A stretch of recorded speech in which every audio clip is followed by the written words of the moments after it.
এক নদীর ধারে এক বান্দর বাস করত। সে ছিল খুব চালাক। পাশের নদীতে এক কুমির বাস করত। সে ছিল একটু বোকা।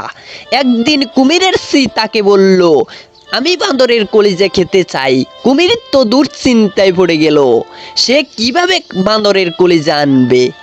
বান্দরের কাছে গিয়ে বলল, বান্দর ভাই, নদীর ওই পারে অনেক সুস্বাদু ফলের বাগান আছে, তুমি কি যাবে?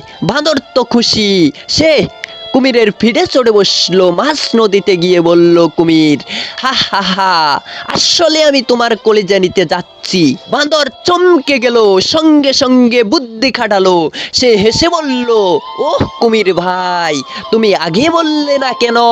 আমি তো কলিজাটা গাছে রেখে এসেছি, চলো ফিরে যাই, আমি নিয়ে আসি। শেষ করে বান্দরকে তীরে নিয়ে এলো।